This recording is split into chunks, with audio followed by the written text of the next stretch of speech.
హల్లెలూయా. ఈరోజు వాగ్దాన సందేశం దినవృత్తాంతంలో 2వ గ్రంథం 20వ అధ్యాయం 17వ వచనం. యెహోవా దయచే రక్షణను మీరు చూసేదరు. ప్రభువైన యేసుక్రీస్తు మాటలు దీవించను. ప్రార్థన.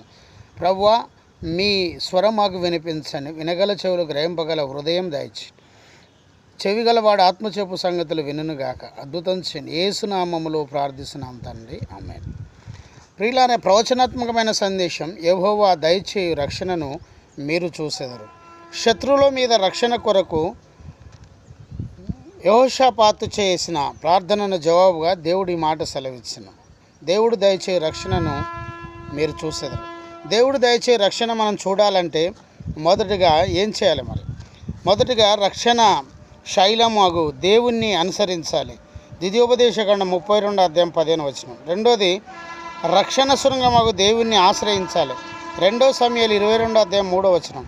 మూడోది, రక్షణకర్తయ్యకు దేవుణ్ణి ఆరాధించాలి. కీర్తన 18:46.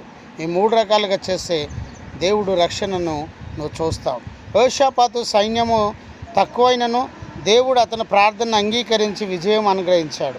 నేడు నీ అనుదిన శోధనలో, జీవిత పోరాటంలో నీ స్వశక్తితో విజయం సాధించలేవు, కానీ దేవునిపైన ఆధారపడటం వలన విజయము నువ్వు పొందుకుంటావు. కనుక దేవుని సహాయము నీకు అవసరం.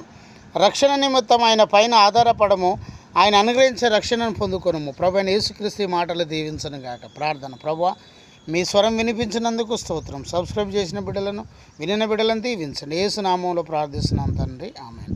తండ్రి, కుమార, పరిశుద్ధాత్మ త్రియేక దేవుని సన్నిధానం సదాకాలం మీకు తోడు నీడై ఉండును గాక. ఆమేన్. Praise the Lord. జయమనే మా యూట్యూబ్ ఛానల్ సబ్స్క్రైబ్ చేయండి, లైక్ చేయండి, షేర్ చేయండి, అనేకులకు తెలియచేయండి. మీ ప్రార్థన అవసరం మాకు కాల్ చేయండి. మా cell number 9948930332. Praise the lord. God bless you. Amen.